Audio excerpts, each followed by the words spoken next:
हरे कृष्णा कृष्णा कृष्णा हरे हरे हरे राम राम राम हरे हरे।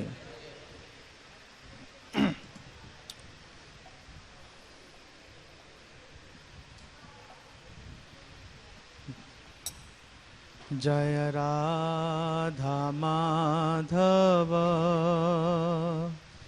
कुंज बिहारी,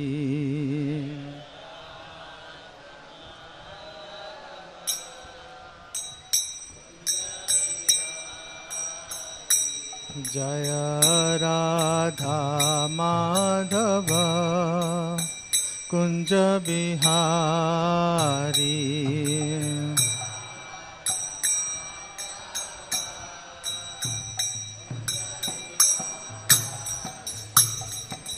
गोपीजन वल्लभा गिरिवरधारी,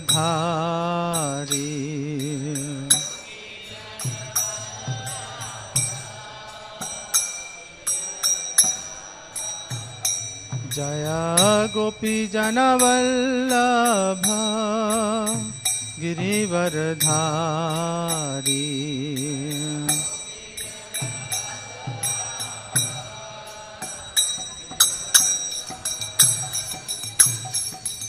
यशोदानंदन ब्रज जन रंजन,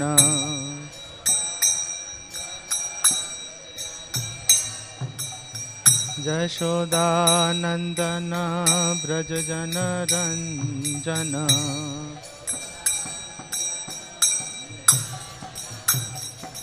यमुना तीरा बनचारी,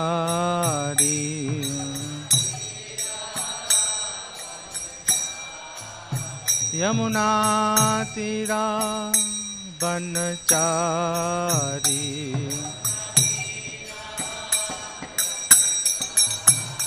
जय राधा माधव कुंज बिहारी,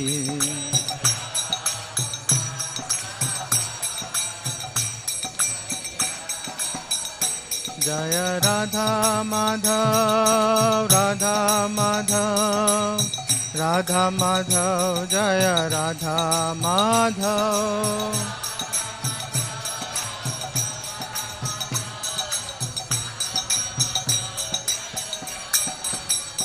प्रभुपाद प्रभुपाद प्रभुपाद, जय प्रभुपाद,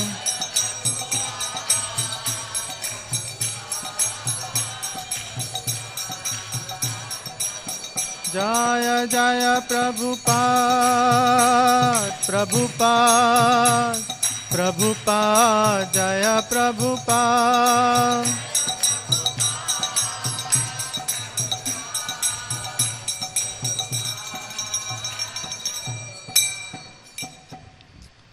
जय Vishnupad Paramhans परिव्रजकाचार्य अष्टोत्तरशत His Divine Grace नित्य लीला प्रविष्ट श्री श्रीमद्शील अभय चरणारविंद भक्ति वेदांत स्वामी श्रील प्रभुपाद की,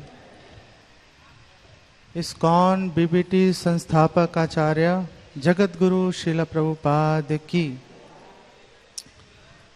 जय Vishnupad Paramhans परिव्रजकाचार्य अष्टोत्तरशत His Divine Grace नित्य लीला प्रविष्ट श्री श्रीमद्शील भक्ति सिद्धांत सरस्वती ठाकुर गोस्वामी श्रील प्रभुपाद की, अनंत कोटि वैष्णव वृंद की, नामाचार श्रीला हरिदास ठाकुर की, प्रेम से कहो श्री कृष्ण चैतन्य प्रभु नित्यानंद, श्री अद्वैत गदाधर शिवासदि गौर भक्त वृंद की, श्री श्री ललिता विशाखा राधा कृष्ण गोप गोपी को श्याम कुंड राधा कुंड गिरी गोवर्धन की, मथुरा वृंदावन धाम की, मायापुर नवदीप धाम की, गंगा माई जमुना माई की, वृंद देवी तुलसी महारानी की, ताय गौर प्रेमानंदी। सभी भक्तों की जय जयकार हो, सभी भक्तों की जय जयकार हो, सभी भक्तों की जय जयकार हो। All glories to Sri Guru and Sri Gauranga. All glories to you, Srila Prabhupada.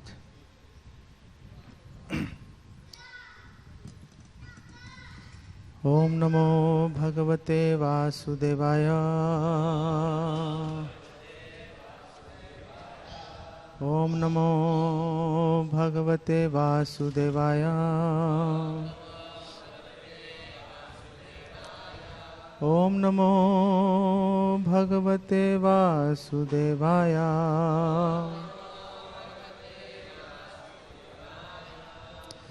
सो हम लोग श्रीमद् भागवतम 5वां स्कंद 3रे अध्याय के 18वें श्लोक पे चर्चा कर रहे हैं।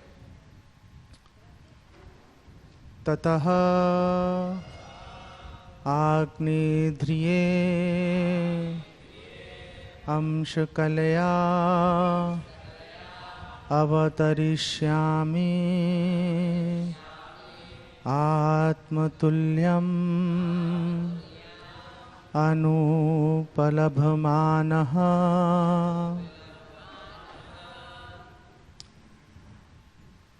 ओह, इसको एक ही बार में प्रभु जी पढ़ दूं? प्रोज ही है। हाँ, शब्दार्थ पे चला जाऊं सीधा। ततः अतः आग्नेध्रिये, आग्निध्र के पुत्र नाभि की स्त्री में, अंशकलया अपने रूप के एक अंश द्वारा, अवतरिष्यामि मैं स्वयं अवतार लूंगा, आत्मतुल्यम अपने ही समान, अनुपलभमानः न पाकर। तो इसका अनुवाद और तात्पर्य श्रील प्रभुपाद के द्वारा, श्रील प्रभुपाद की। चूंकि मुझे अपने तुल्य और कोई नहीं मिल पा रहा, इसलिए मैं स्वयं ही अंश रूप में आग्निध्र के पुत्र महाराज नाभि की पत्नी मेरु देवी के गर्भ से अवतार लूंगा। तात्पर्य, भगवान के सर्वशक्तिमान होने का यह एक उदाहरण है। यद्यपि वे अद्वितीय हैं, किंतु वे कभी वे स्वांश द्वारा अपना विस्तार करते हैं तो कभी विभिन्नांश द्वारा।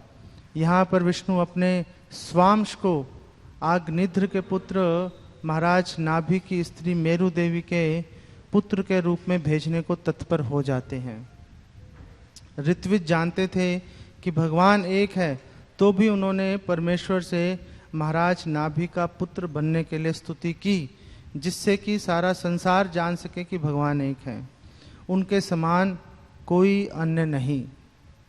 जब वे अवतरित होते हैं तो वे विभिन्न शक्तियों के रूप में अपना विस्तार करते हैं।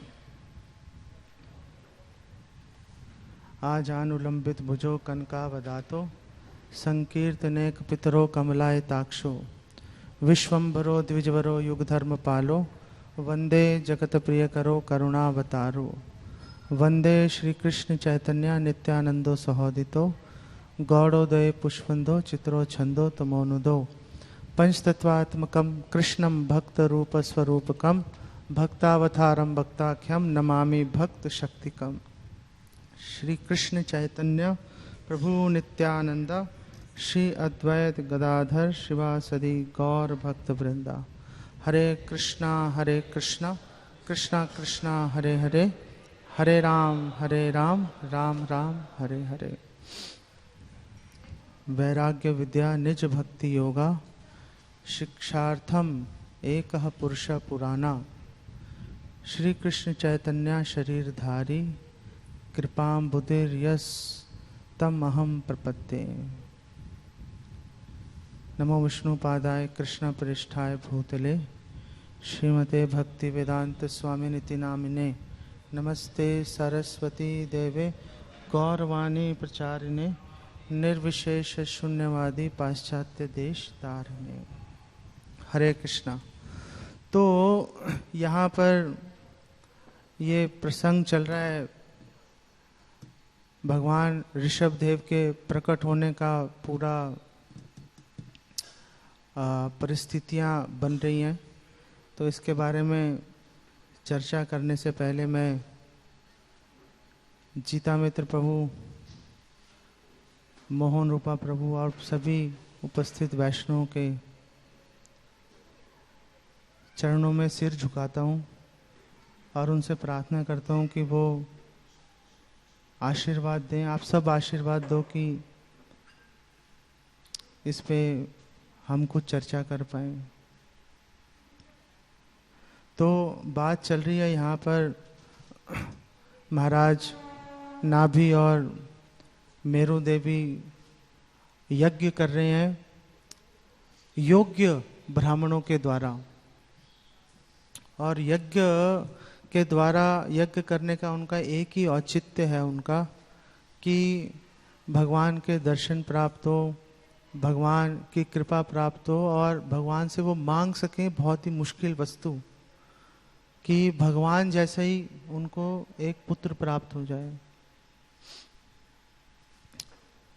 ये पहली दफा नहीं हो रहा, पहले भी ऐसा हो चुका है, पहले भी ऐसा हो चुका है। पहले भी प्रश्नि और सुतपा ने मिलकर बहुत कठिन तपस्या की थी भगवान को अपने पुत्र के रूप में प्राप्त करने के लिए। वहाँ भी उन्होंने डायरेक्टली नहीं बोला था कि आप आ जाओ हमारे पुत्र के रूप में, डायरेक्टली नहीं बोला था। उन्होंने ये बोला था कि आप जैसा हमें एक पुत्र चाहिए। सबको पता है, उनको भी पता था, ये जो ब्राह्मण है इनको भी पता था, जो नाभि है महाराज और मेरू देवी है इनको भी पता है कि भगवान जैसा कोई है ही नहीं।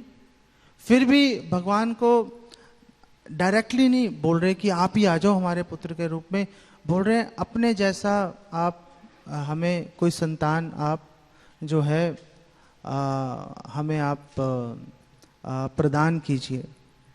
और प्रश्नि और सुतपा ने तो 1000 युगों तक कठिन तपस्या की थी। तो हमारे आचार्य बताते हैं और यहाँ भी लिखा है इस प्रसंग में कि भगवान के दर्शन कर पाना बड़ा मुश्किल काम है, बहुत मुश्किल काम है। बल्कि कई बार तो ऐसा होगा कि हम बहुत अच्छे चैंटिंग कर रहे होंगे, बहुत अच्छे से सेवा कर रहे होंगे, तो भी जरूरी नहीं है कि भगवान दर्शन दे ही दें। भगवान बाध्य नहीं है दर्शन देने के लिए। ऐसा नहीं है कि आपने सब कुछ परफेक्ट किया तो दर्शन दे ही देंगे, भगवान की मर्जी है। भक्ति सिद्धांत सरस्वती तो कह रहे हैं ही इज ट्रांसेंडेंटल ऑटोक्रेट। वो तानाशाह है भैया, वो मन में आएगा करेंगे, नहीं आएगा नहीं करेंगे, उखाड़ लो क्या उखाड़ना है, कुछ नहीं कर सकते। सिर्फ प्रार्थना कर सकते हैं कि हे भगवान आप दर्शन दीजिए। क्यों दर्शन दीजिए उस पर बात करूंगा। अभी ये बात करें कि डिफिकल्ट है दर्शन करना, डिफिकल्ट है भगवान का दर्शन करना। कोई गारंटी नहीं है, आप पहले सारे समझ लेना, कोई गारंटी नहीं है भगवान के दर्शन मिलेंगे, है ना, कोई गारंटी नहीं है। आप बोलो हम तो भगवान के दर्शन कर रहे हैं, हम तो भगवान के दर्शन कर रहे हैं आचार्य विग्रह के रूप में, हम कर रहे हैं, हम कर तो रहे हैं, लेकिन उनकी जो पूरी महिमा है, उनकी पूरी ग्लोरी के साथ हम उनके दर्शन नहीं कर पा रहे। अभी हम कर तो रहे हैं, हम फिलॉसफिकली हम समझ लेते हैं कि ठीक है, मतलब भगवान में और भगवान के विग्रह में कोई फर्क नहीं होता। भगवान दया करके हम अपने चर्म चक्षुओं से भगवान को देख लें, इसलिए भगवान अर्चा विग्रह के रूप में आ जाते हैं। सब फला मतलब हमें पता है, लेकिन पूरी जो ग्लोरी है, पूरी जो महिमा है, वो हमें नहीं पता और वो पता चलेगी भी नहीं हमें, वो पता चलेगी भी नहीं। वो कब पता चलेगी? जब भगवान दर्शन दे देंगे। वो सिर्फ तभी पता चलेगी, उससे पहले पता ही नहीं चल सकती। इसीलिए आप रोज बोलते हो नष्ट प्रायेषु अभद्रेषु, सारे खत्म नहीं होते, जितने कल्मश हैं सारे खत्म नहीं होते। प्रायेषु करीब करीब खत्म हो जाते हैं, सारे खत्म नहीं होंगे। सारे तभी खत्म होंगे जब भगवान के साक्षात दर्शन कर लेंगे, तब बात हो जाएगी। और प्रायशु इसलिए भी बोला है कि जब तक दर्शन नहीं हो जाएंगे ना, मन में एक संशय बना रहता है, होंगे नहीं होंगे।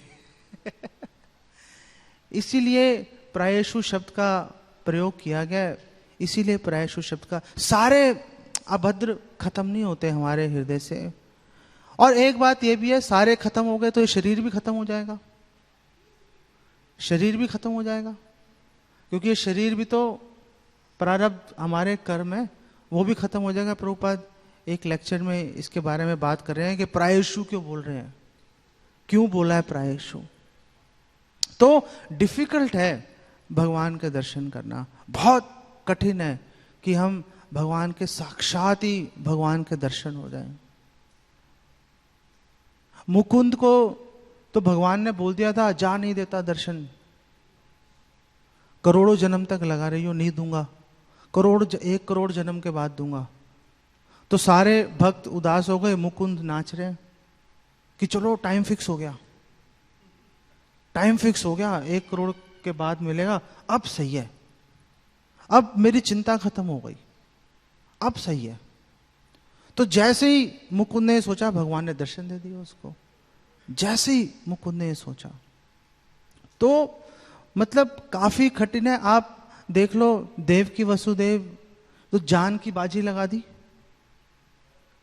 मरने को ही एकदम मतलब तैयार थे कि मरने ही वाले हैं। कंस तो मारने वाला था वसुदेव और देवकी को, लेकिन भगवान की सेवा के लिए उन्होंने सारी कठिनाइयों को झेला। 6 पुत्रों की बलि दी, 7वां गर्भपात हो गया, तो जाके भगवान प्रकट हुए। तो बहुत कठिनाइयां झेलनी पड़ती हैं। प्रहलाद महाराज को देख लो, कितनी कठिनाइयां झेलनी पड़ी। ध्रुव महाराज को देख लो, कितना उसको अपमान सहना पड़ा। छोटे से बच्चे को बोल दिया कि तू गोदी में नहीं बैठेगा।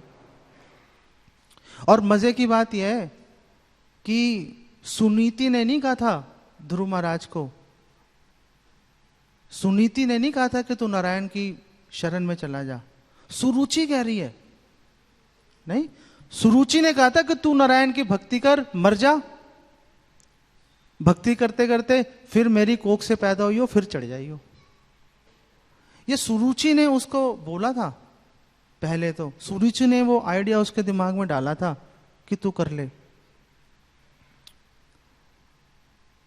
और मजे की बात यह है कि जब सुरुचि ये कह रही थी, उस समय ध्रुव महाराज वैष्णव नहीं थे, दिख नहीं रहे थे वैष्णव है, नहीं, तो भी भगवान ने अपराध ले लिया। बाद में वैष्णव बने, लेकिन उस समय का वैष्णव बनने से पहले का अपराध भगवान ने ले लिया।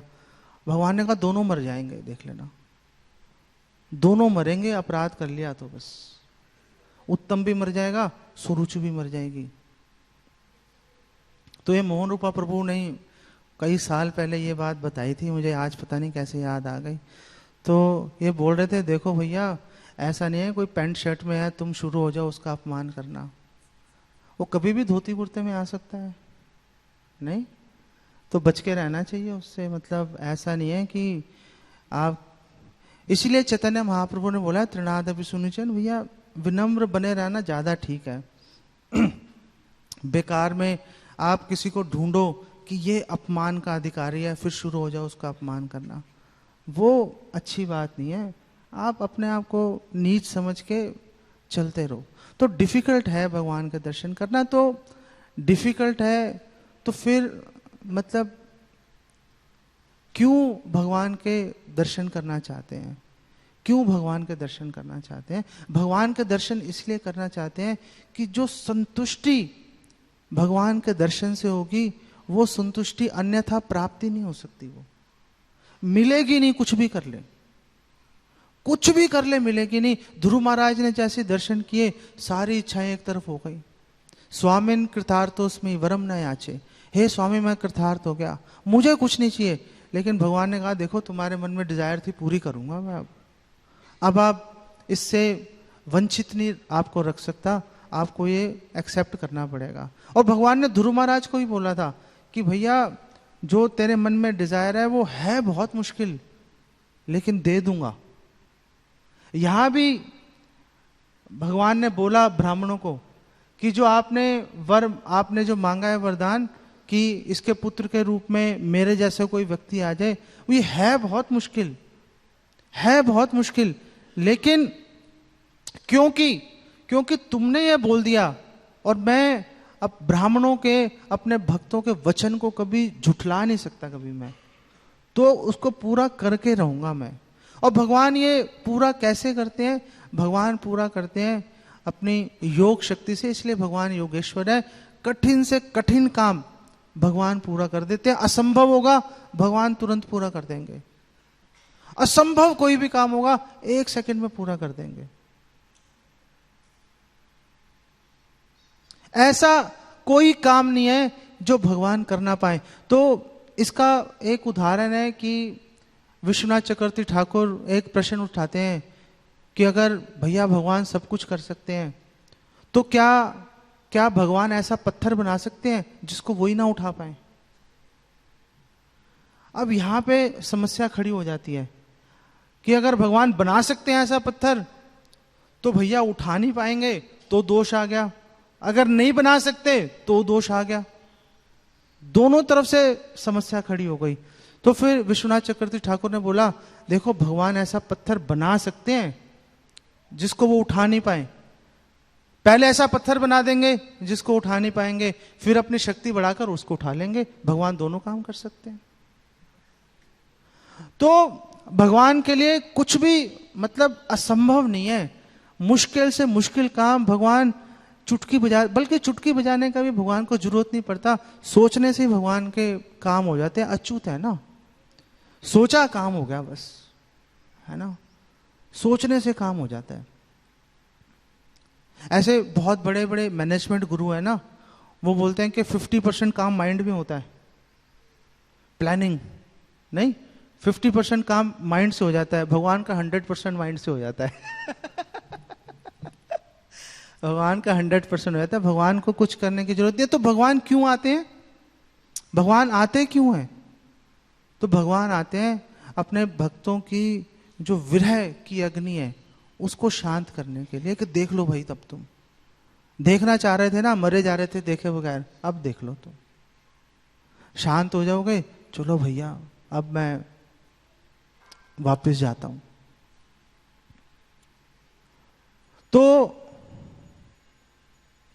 अब यहां पर एक बड़ा, पता नहीं, चलो सारे आप डिवोटीज हो, बोल देता हूं, यहां पर एक बड़ा गंभीर प्रश्न खड़ा हो जाता है यहां पर कि अगर विरह की अग्नि को शांत करने के लिए भगवान दर्शन दे देते हैं तो भगवान ने ब्रजवासियों को दर्शन क्यों नहीं दिए? एक बार चले गए थे मथुरा से, तो फिर दर्शन क्यों नहीं दिए भगवान ने जाके? और बलराम जी ने तो मतलब आप समझ लो कि धमका ही दिया था, अरे जाता क्यों नहीं भाई, जा, मरने वाले हैं सारे, जाता क्यों नहीं? और रूपा गोस्वामी शब्द इसके लिए इस्तेमाल कर रहे हैं, प्राण कुर्मा, के जो प्राण रूपी कुर्म है मरने वाला है, वो प्राण रूपी कुर्म मरने वाला है। तो कैसे जिंदा है वो प्राण रूपी कुर्म? वो जिंदा है जैसे नदी सूख जाती है तो कीचड़ में घुस जाता है वो जिंदा रहने के लिए। कछुआ जो होता है जिंदा रहने के लिए उसमें घुस जाता है तो जिंदा रह लेता है। तो ब्रजवासी भी कीचड़ में घुसे हुए थे, जैसे कछुआ कीचड़ में घुस जाता है ऐसे ब्रजवासी कीचड़ में घुस गए सारे। तो वो कीचड़ क्या है? वो कीचड़ क्या है जिसमें घुस गए वो? तो वो कीचड़ है ये होप, ये उम्मीद कि कृष्ण आएंगे कभी ना कभी। ये होप वो कीचड़ है जिसमें घुस के ब्रजवासी के प्राण कुर्म जीवित है। बलराम जी ने बोला, जा ना यार, जाता क्यों नहीं है, जा, जाके दर्शन दे दे भाई, बात खत्म हो जाएगी। तो भगवान कृष्ण ने बोला, बात खत्म नहीं होगी, वहां से तो बात शुरू हो जाएगी। वहां पे अभी तो भैया जैसे तैसे जी रहे हैं, मैं चला गया तो मर जाएंगे। बोला ऐसे कैसे है? कि यहां तू परेशान है, वहां वो परेशान है, ऐसा कैसे है कि तू चला गया तो मर जाएंगे?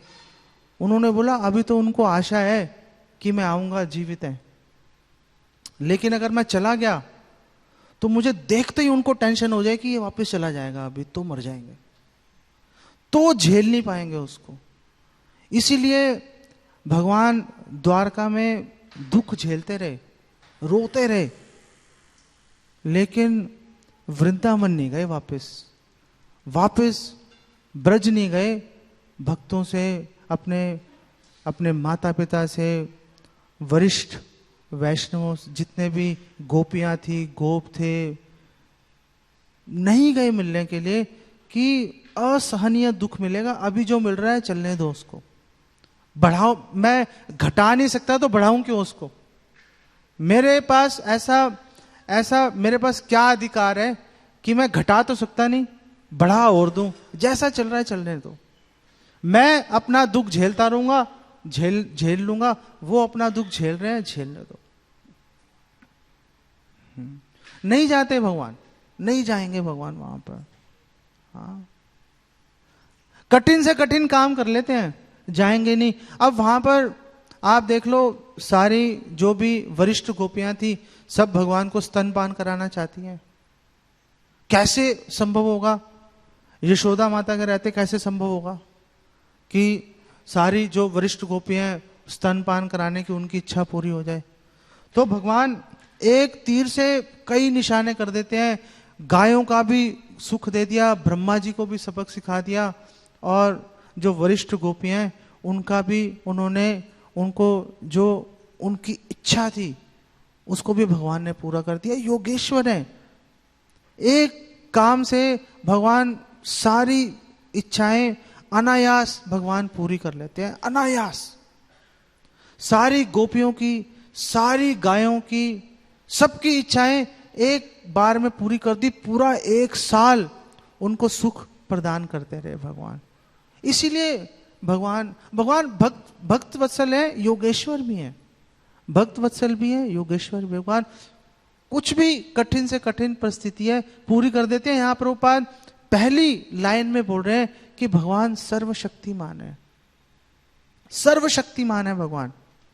तो इसका, और भगवान अपने कितने ही विस्तार कर सकते हैं, फिर भी एक रहते हैं, अद्वय रहते हैं, कितने ही विस्तार कर लेते हैं। तो इसका उदाहरण देते हैं हमारे आचार्य, इसका उदाहरण देते हैं। देखो, भगवान ने जब वो 16,000 रानियों से, राजकुमारियों से विवाह किया, भगवान ने 16,000 विस्तार कर लिए। वो बड़ी बात नहीं है, भगवान ने 16,000 विस्तार कर लिए, वो बड़ी बात नहीं है।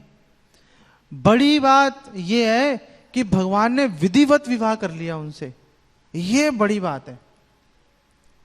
ये बड़ी बात है कि भगवान ने विधिवत विवाह कर लिया। आप बोलोगे विधिवत विवाह करने में क्या बड़ी बात है? तो हमारे आचार्य बता रहे हैं, सनातन गोस्वामी वो कह रहे हैं, विधिवत विवाह करने का मतलब है कि पूरे द्वारकावासी हर एक विवाह में उपस्थित थे। इसका मतलब खुद तो भगवान ने विस्तार किया ही, पूरे द्वारका वासियों का भगवान ने 16,000 में विस्तार कर दिया भगवान ने। ये भगवान का सर्वशक्तिमान, ये भगवान की उपलब्धि है। और भगवान ने ऐसा नहीं कि कोई बड़ा मेहनत मशक्की की हो, कोई चक्की वक्की पीसी हो, नहीं, सोचा काम हो गया। सोचने भर से काम हो जाता है। पूरे द्वारकावासियों का विस्तार कर दिया 16,000 में। करोड़ों लोग हैं, करोड़ों लोग विस्तार कर दिया, बात खत्म हो गई। ये भगवान का योग ऐश्वर्य है, ये भगवान की सर्वशक्तिमत्ता है। इससे हमें एक आभास, हमें इससे मिल जाता है, एक आभास मिल जाता है कि मतलब चलो बात मतलब चल रही है, चलो मतलब भगवान वाकई में कुछ मतलब काम करने की ताकत है भगवान में। यहाँ पर श्रील प्रभुपाद इसी प्रसंग में बोल रहे हैं कि भगवान ने कहा, देखो तुमने यज्ञ वज्ञ तो कर लिया, चलो ठीक है, लेकिन वहाँ पर प्रभुपाद एक्सप्लेन कर रहे हैं कि वो यज्ञ से प्रभावित होकर नहीं आए वहाँ पर। भगवान यज्ञ से प्रभावित होकर दर्शन नहीं दिए। भगवान ने महाराज नाभि की जो भक्ति है, जो उनकी शरणागति है, उससे प्रभावित होकर दर्शन दिया उन्होंने, उससे प्रभावित होकर दर्शन किया। यज्ञ करेंगे नहीं करेंगे एक बराबर है। हालांकि प्रभुपाद बोल रहे हैं कि माया में है, मतलब क्यों भगवान को भौतिक जगत में जबरदस्ती खींच के ला रहे हैं, और ब्राह्मण भी लज्जित हो रहे हैं, ऐसे ही बुला लिया आपको हमने। पहले लगे हुए थे बुलाने में, आ जाओ आ जाओ आ जाओ, जब आए तो लज्जित हो गए कि हमने ऐसे ही बुला लिया, माफ कर दो हमें। आप माफ कर सकते हो क्योंकि आप दयालु हो। आते ही पहले माफी मांगनी शुरू कर दी। पता चल गया भगवान का दर्शन करते ही पता चल गया कि हाँ, हमसे बड़ी भारी भूल हो गई है, हमें नहीं बुलाना चाहिए था। वात्सल्य भाव में भगवान से संबंध स्थापित करना अच्छी बात है। वात्सल्य भाव में संबंध स्थापित कर लो, चलो ठीक है। तो कई लोग भगवान से वात्सल्य भाव में संबंध स्थापित करते हैं भगवान को अपना पिता बनाकर। तो प्रभुपाद ने बोला देखो, पिता बनाने से अच्छा है कि पुत्र बना लो। पुत्र बनाने की जो इच्छा है, जो एस्पिरेशन है, वो उससे श्रेष्ठ है। लेकिन अगर आप अगर आप सर्वोत्तम अगर इच्छा की बात करो कि सर्वोत्तम क्या कार्य है, सर्वोत्तम कार्य है कि कोई इच्छा नहीं होनी चाहिए। हम नहीं भगवान को अपना पुत्र बनाने की इच्छा रखते, हम भगवान को अपना पिता बनाने की इच्छा नहीं रखते। हम तो भगवान को केवल सर्व करना चाहते हैं, भगवान की केवल सेवा करना चाहते हैं, हमें चाहिए ही नहीं कुछ। एक बार प्रभुपाद बैठे थे विदेश में, और कुछ प्रभुपाद के जो शिष्य थे उनके पेरेंट्स आए हुए थे, पीटीए चल रही थी।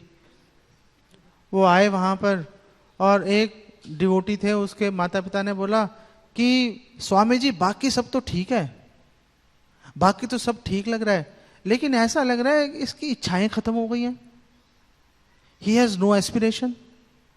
तो प्रभुपाद ने बोला yes, a devotee has no aspiration. एक भक्त की कोई इच्छा नहीं होती। अब प्रभुपाद के पीछे कीर्तनानंद महाराज खड़े हुए थे।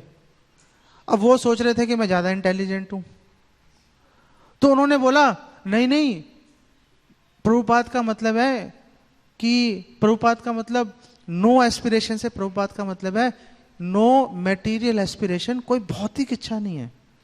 प्रभुपाद ने बोला no material aspiration, no spiritual aspiration, कोई इच्छा नहीं है। और इसी को रूपा गोस्वामी ने बोला अन्य अभिलाषिता शून्य, है ही नहीं अभिलाष कुछ। एक ही अभिलाषा है बस कि सर्व करना है, हमने भगवान की सेवा करनी है। उसके अलावा हम कुछ और सोच ही नहीं सकते, कुछ और सोचना ही नहीं चाहते। हमें भगवान छोड़ के चले जाए, हमें फर्क नहीं पड़ता।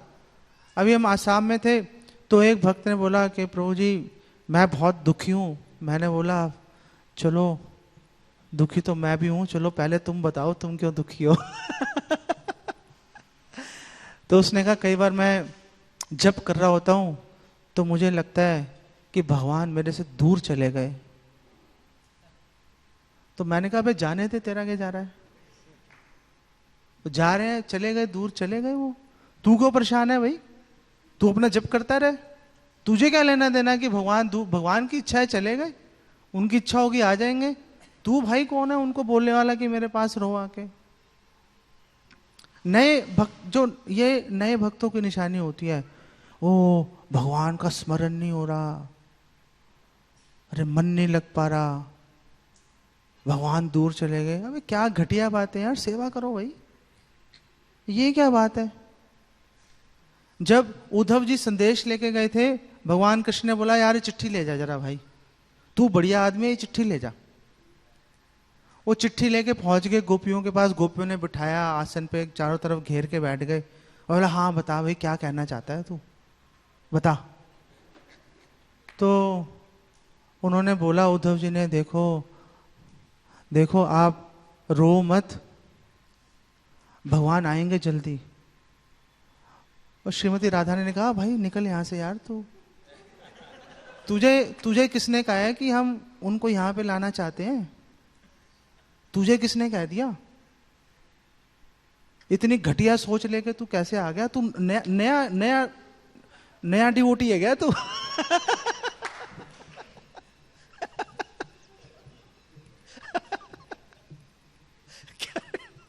कह रहा है तू नया भर्ती हुआ लगता है। हाँ, उसे तुझे नहीं पता कि कृष्ण जहां पर है हम उसी में खुश हैं। हमें क्या लेना देना कि कृष्ण यहां पे आने चाहिए? हम कौन है कृष्ण को बोलने वाले? तुझे यही बात नहीं पता, तू चिट्ठी लेके आ गया यहां पर मेरे पास, चल फटाफट भाग जा यहां से। तो उद्धव जी को लगा यार ये कहां फंस गया मैं, ये क्या हो रहा है? तो उनको पता चला, तो उस समय उद्धव जी को पता चला कि भगवान ने गोपियों पे दया नहीं की। भगवान ने गोपियों पे दया नहीं की, भगवान ने उद्धव पे दया की थी। गोपियों पे दया करने के लिए भगवान कैसे उद्धव जी को भेजेंगे? एक मतलब बात ही नहीं बनेगी, मतलब ऐसे पॉसिबल ही नहीं है, मतलब कि उद्धव जी जाके शांत कर दे गोपियों को, मतलब इम्पॉसिबल है। भगवान को ऐसा है कि भगवान को नहीं ये बात पता थी? भगवान को भी पता है इस बात का, लेकिन भगवान ने भेजा उद्धव को उद्धव जी के लिए। गोपियों के लिए भेजने की कोई जरूरत नहीं, उनको पता है कि कैसे काम होगा, उनको पता है इस बात का। अच्छा, तो जब भगवान ने बोला कि देखो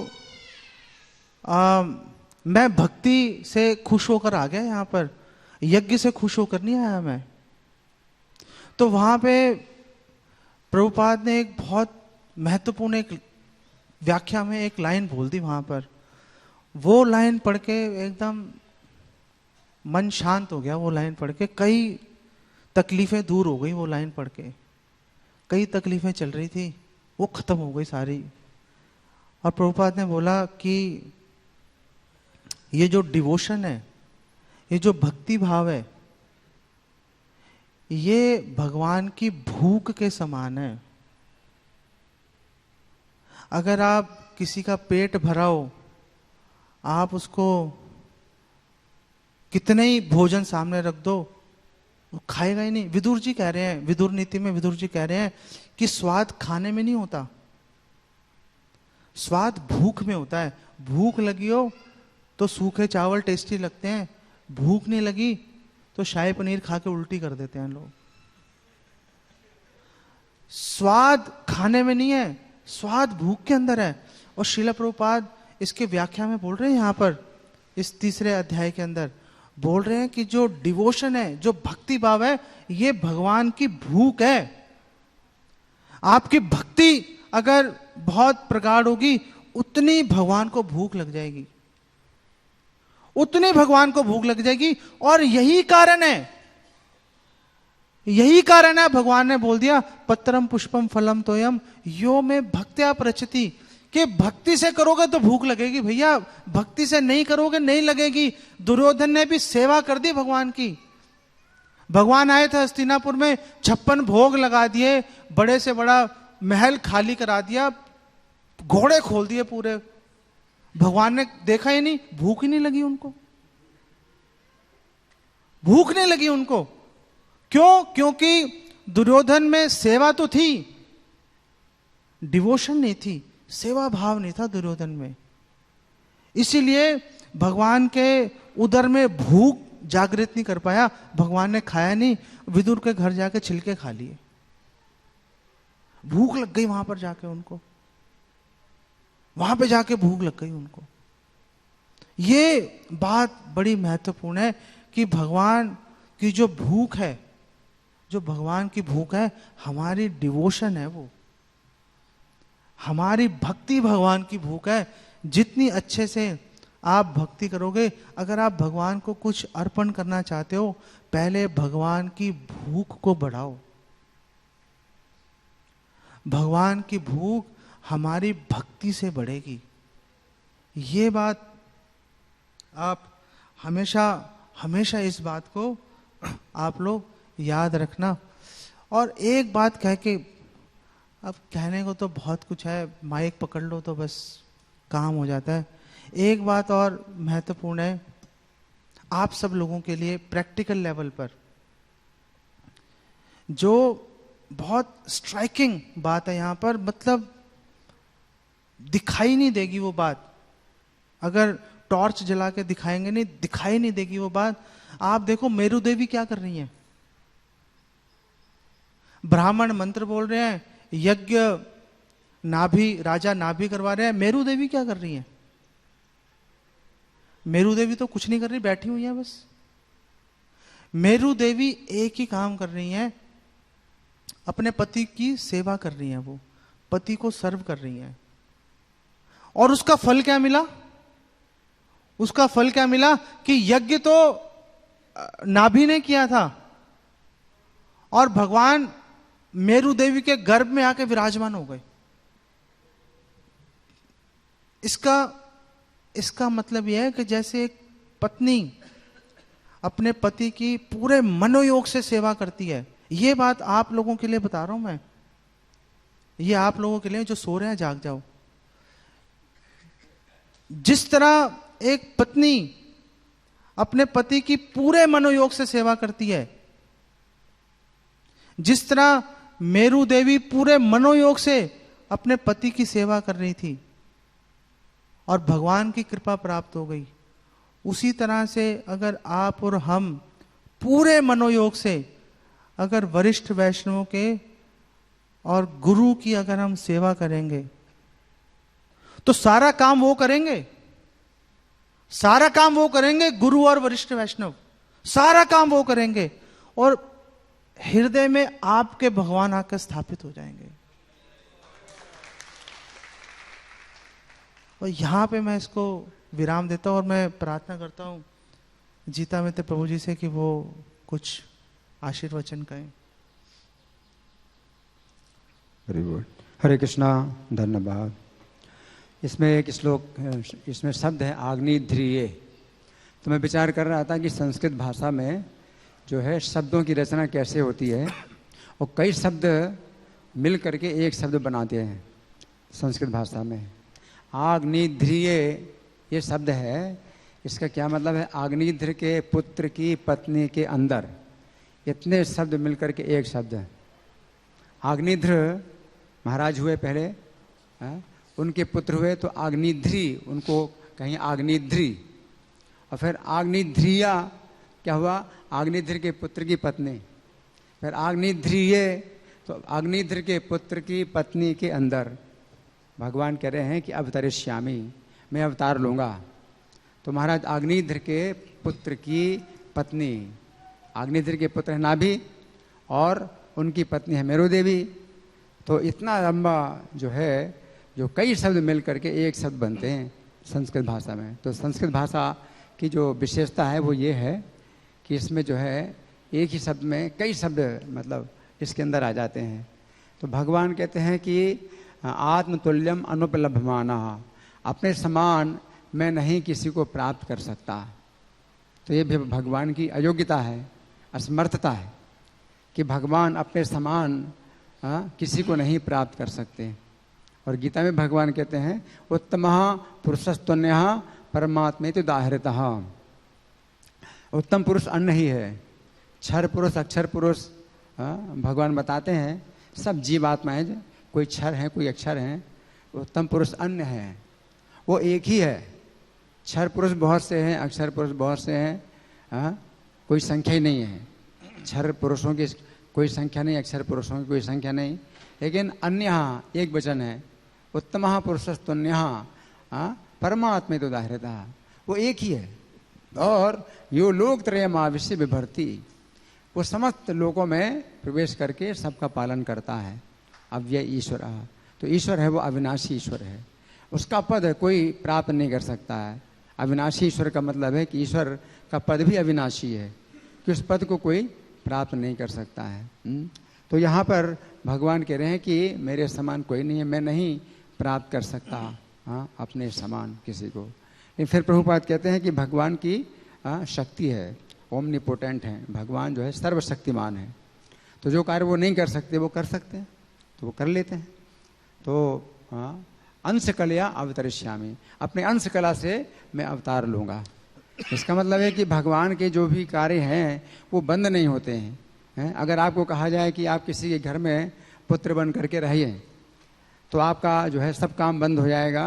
आप अपना घर छोड़ करके उस घर में जाएंगे और आप उसके पुत्र बनेंगे, तो आप जो है आपके सब काम बंद हो जाएंगे।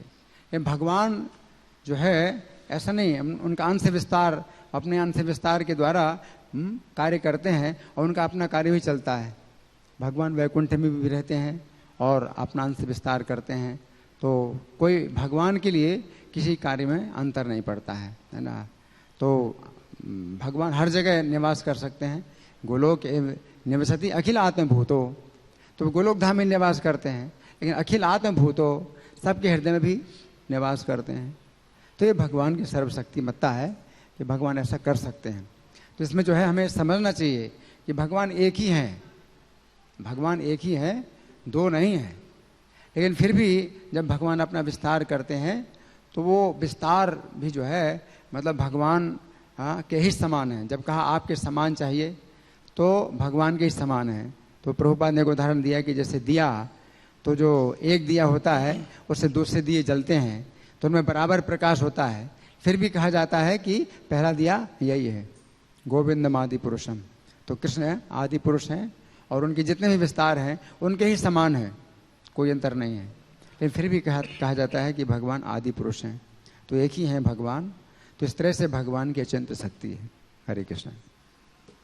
धन्यवाद प्रभु जी। किसी का कोई प्रश्न है, कोई प्रश्न पूछना चाहते? हरि बोल। हरे कृष्ण प्रभु जी। प्रभु जी, आपने बताया कि भगवान जो है यज्ञ से प्रसन्न न होकर अपने भक्तों की भक्ति से प्रसन्न होकर के वहाँ पे आए, मतलब राजा नाभि की भक्ति से प्रसन्न होकर आए। बट अभी कल के श्लोक में हमने ये भी सुना था कि ब्राह्मण जो है भगवान का मुख है। तो ब्राह्मण ने अगर कुछ बोल दिया तो वो भगवान के मुख से बोल रहा है, मतलब तो वो सच होना ही होना है। तो ये भगवान का जीवन का एक ही काम है। भगवान का जो अस्तित्व है बस एक ही चीज के लिए बना है कि अपने भक्तों के वचन को झूठा नहीं होने देंगे। वो इस खंबे में है भगवान, है, निकल आए। पूरा भगवान का पूरा प्रयास बस यहीं पे केंद्रित रहता है कि मेरे भक्त का वचन झूठा नहीं होना चाहिए। ठीक है। अब कोई काम होता है उसको देखने के अलग अलग दृष्टिकोण होते हैं। अब ऐसा नहीं है कि अगर कोई काम को देखने के एक से अधिक दृष्टिकोण है तो उनमें से एक ही सही होगा, सारे सही हो सकते हैं। यही भक्ति की विविधता है और यही इसका आकर्षण है कि आप एक चीज को एक से ज्यादा दृष्टिकोणों से देख सकते हो और सारे सही हो सकते हैं। ठीक है, थैंक यू। और हाँ, हरे कृष्ण प्रभु जी। प्रभु जी, जैसे आपने बताया था कि वृष्णि और सुतपा ने भी इसी तरह से प्रार्थना किया था। हाँ, जिस तरह हाँ, से इन्होंने नाभि और मेरु देवी ने किया। देवी, हाँ। तो मैं पूछना चाह रहा था, जो धारा और द्रोण, हाँ, ये नंद और यशोदा है। धारा और यशोदा है, तो ये धारा और द्रोण कैसे हैं?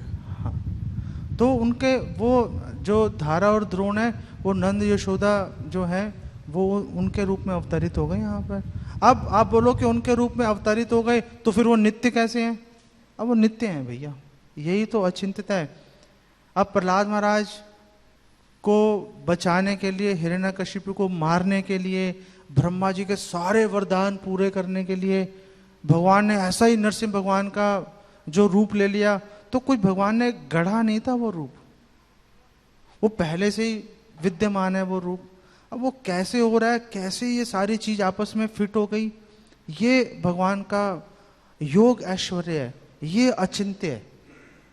इसको समझ पाना जो है बड़ा मुश्किल है। और चलो भगवान ने ये बोल दिया कि देखो प्रश्नी सुतपा, ओके, उसके बाद चलो आपका करदम देवहूति अदिति, और फिर आगे उन्होंने बोला कि चलो देवकी और वसुदेव।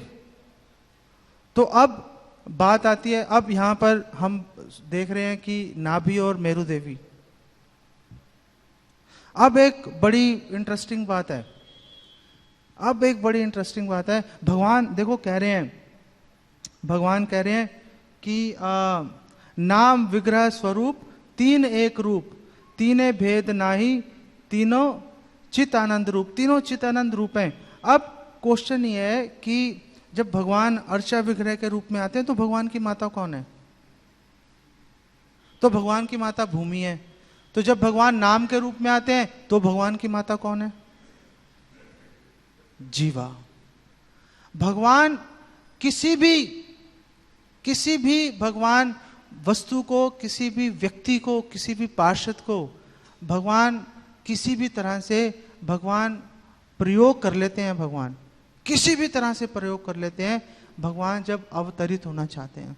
तो अगर जीवा जो है ये भगवान की जननी है, अगर जीवा हरि नाम प्रभु की जननी है, इसका मतलब पता है क्या है? इसका मतलब यह है कि अगर हम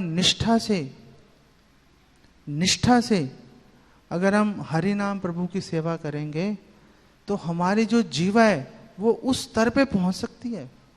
हमारी जीवा उस स्तर पे पहुंच गई, देवकी, देवहूति, प्रश्नी, उस स्तर पे हमारी जीवा पहुंच सकती है अगर हम निष्ठापूर्वक हरि नाम लेते हैं, निष्ठापूर्वक हरि नाम लेते हैं। ये बात बहुत महत्वपूर्ण है कि हमारे शरीर का एक अंग भगवान की मां का दर्जा प्राप्त कर सकता है। इसीलिए तो बोला है सेवन मुखो ही जीवा दो, अपनी जीवा को भगवान की सेवा में लगाओ। सेवन मुखो ही जीवा दो, उसको लगाओ भैया, उसको लगाओ, मां का दर्जा मिल जाएगा उसको। पूतना को मिल गया, जीवा को क्यों नहीं मिलेगा? मिल सकता है, उसको लगाओ, खूब अच्छे से हरि नाम करो। ये बहुत महत्वपूर्ण बात है, ये बहुत महत्वपूर्ण बात है। ठीक है, यहाँ पे कुछ पूछ रहे थे प्रश्न आप?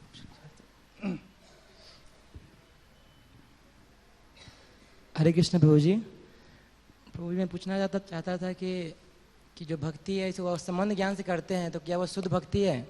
भक्ति अगर संबंध ज्ञान होना उसमें जरूरी है कि भगवान जो है कृष्ण है, भगवान है, हाँ। मैं उनका दास हूँ, हाँ। या ऐसा कि भगवान जो है वो प्रेम करने की सबसे मतलब टॉप मोस्ट चीज़ है, बस उनसे बस प्रेममय सेवा करें, या उनका तो प्रेममय सेवा करोगे कैसे?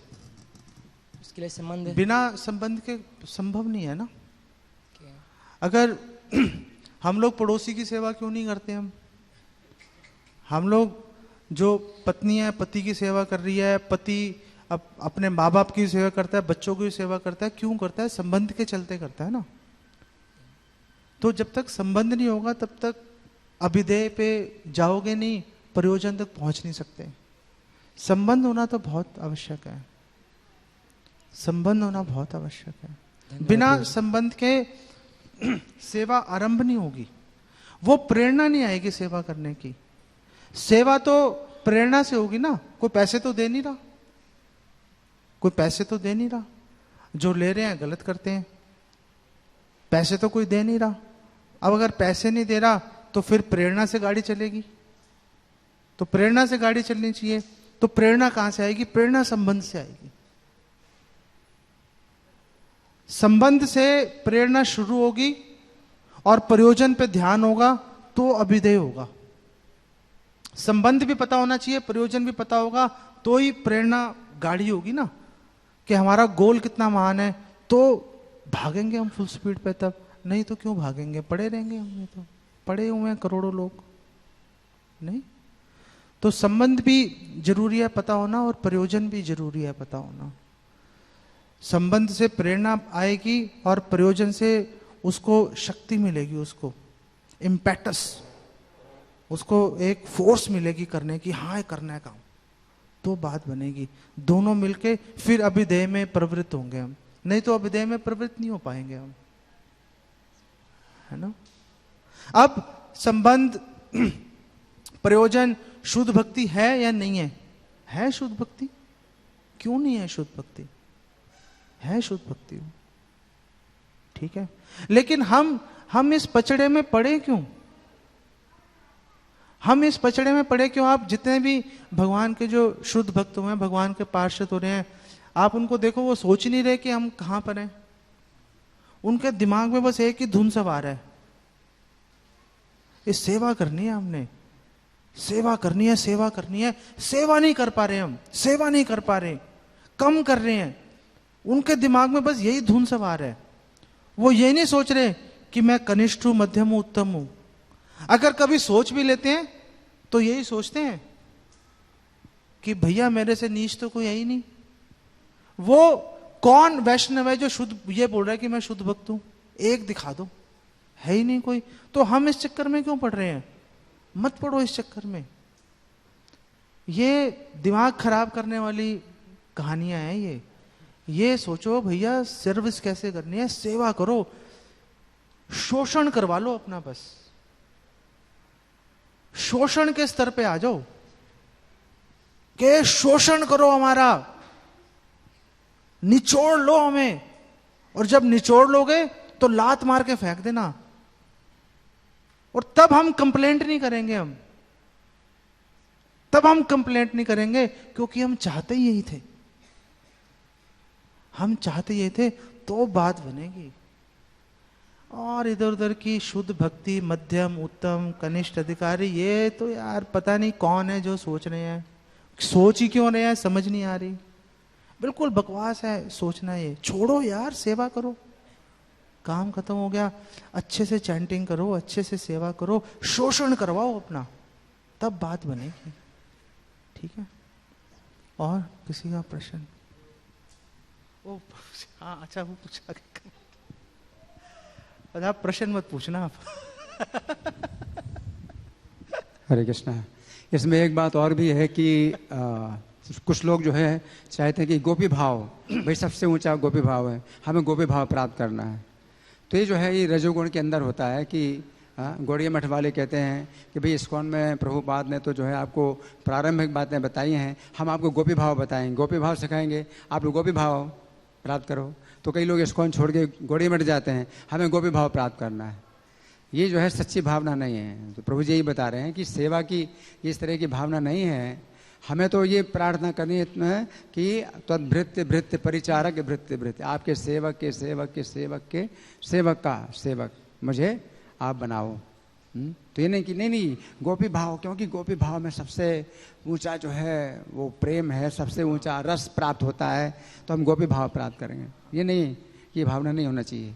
तो हमारी भावना ये होना चाहिए कि मुझे सेवा में लगाइए।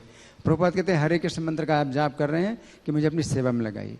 लेकिन जब भगवान जो है हमें वो भाव प्रदान करेंगे, तो वो जो भाव प्रदान करेंगे वो फिर हमारे अंदर आएगा, तो अपना स्वरूप जागृत होता है। तो जैसे कि प्रश्नसुतपा हैं, तो उन्होंने जो है जब तपस्या की, भगवान प्रसन्न हुए, भगवान प्रकट हुए। अब भगवान की खुद इच्छा है पुत्र बनने की, तो भगवान ने उनके अंदर पुत्र बनाने की इच्छा पैदा कर दी कि भगवान की वो इच्छा करें कि भगवान हमारे पुत्र बने। तो प्रश्नसुतपा जो है जब तपस्या कर रहे थे तो सेवा करने के लिए तपस्या करे। भगवान जब प्रसन्न हुए, प्रकट हुए, तो भगवान ने उनके अंदर ऐसा भाव पैदा किया कि उनके अंदर इच्छा हुई कि भगवान को हम पुत्र बनाएं। लेकिन अब भगवान के प्रति शिष्टाचार है, भगवान को कैसे पुत्र बनाए, तो कहा आपके समान पुत्र चाहिए। और भगवान भी पुत्र बनना चाहते हैं, उनको भी बहाना मिल गया, मेरे समान कोई नहीं है तो मैं आपका पुत्र बनता हूँ। तो भगवान के अंदर भी जो है लज्जा आती है कि मैं तुम्हारा पुत्र बनना चाहता हूँ, कैसे कहें। तो भगवान को भी जो है कारण मिल जाता है कि मेरे समान कोई नहीं है, ठीक है मैं ही तुम्हारा पुत्र बनूंगा। लेकिन भगवान की इच्छा होती है पुत्र बनने की, क्योंकि उनका तो माता पिता कोई है ही नहीं, उनको भी चाहिए माता पिता, तो बनाना चाहते हैं किसी को माता पिता। तो जब भगवान किसी को माता पिता बनाना चाहते हैं, तब उनकी इच्छा होती है भगवान की माता बनने की, भगवान की पिता बनने की। महाराज नाभि के यज्ञ में भी जब आए तो ऋतुजों को यही विचार था कि पुत्र प्राप्त करना है, पुत्र प्राप्त करने के लिए यज्ञ कर रहे हैं। तो आशा भी नहीं की थी कि भगवान आएंगे, लेकिन भगवान स्वयं जो है प्रकट हुए, क्योंकि वो पुत्र बनना चाहते। महाराज नाभि की भक्ति भावना ऐसी है कि भगवान पुत्र बनना चाहते हैं, तो महाराज नाभि के अंदर इच्छा हुई कि भगवान पुत्र बन जाए। अब भगवान कैसे पुत्र बन जाए? तो ऋतुज कहते हैं आपके समान पुत्र चाहिए, और भगवान कहते हैं मेरे समान कोई नहीं, ठीक है मैं ही पुत्र बनूंगा। तो भगवान को भी कारण मिल जाता है, लेकिन भगवान की इच्छा होती है। तो अपना स्वरूप जो है आपका जो है वो जागृत होगा। आप केवल सेवा की इच्छा करिए कि आप सेवा करना चाहते हैं, वो स्वरूप जो है आपका वो जो क्या है, हृदय में है, सुप्त है, तो वो जागृत होता है। तो वो जो है थोपा नहीं जाता है। कृष्ण प्रेम क्या है? वो कृष्ण प्रेम साध्य का बुनाए, नित्य सिद्ध कृष्ण प्रेम साध्य का बुनाए, श्रवणादि शुद्ध चित्त कराए उदय। तो ये थोपना नहीं है कि भाई हमें गोपी भाव प्राप्त करना है। ये जो है हम, ये जो है एक बात वो हो जाती है कि भाई गोपी भाव सबसे ऊंचा है, माधुर्य भाव, हम तो माधुर्य भाव में जाएंगे। दास भाव ठीक नहीं है, सख्य भाव ठीक नहीं है। भाई आचार्यों ने कहा है कि माधुर्य भाव, हम तो माधुर्य भाव में जाएंगे ना। तो ये जो भावना है ये सही नहीं है। सही भावना यही है कि मुझे सेवा में लगाइए, और सेवक के सेवक के सेवक, गोपी भर्तु पद कमलयोर दास दासानुदास। लेकिन फिर आपका जो है भाव जागेगा। जब जागेगा तो आप उसमें कुछ कर नहीं सकते, अपनी शक्ति नहीं लगा सकते। वो शुद्ध होने पर वो जागता है, और जागता है तो वो भाव का उदय होता है, वो आपको बनाना नहीं पड़ता है। हरे कृष्ण। एक बात आपको और बता देता हूँ जो प्रभु जी ने बोला। अभी कल मैं एक भक्त से मिला था, वृंदावन वास कर रहे हैं वो। जो लोग, जो इस्कॉन के भक्त उन्नत हो जाते हैं भक्ति में, आपने उतार क्यों दिया? आपने जो उन्नत हो जाते हैं ना भक्ति में, इस्कॉन के भक्त, वो बोलते हैं वृंदावन जाके रहेंगे हम। कभी मत जाना वृंदावन रहने के लिए, कभी मत जाना, यहीं पे मर जाना। वृंदावन मत जाना रहने के लिए, यहीं पे मर जाना। वृंदावन जाके क्या करते हैं? वृंदावन जाके, क्योंकि अब उन्नत भक्त हो गए, बड़े भक्त हो गए हम, वहां जाके वो बाबाओं का संग करते हैं वो।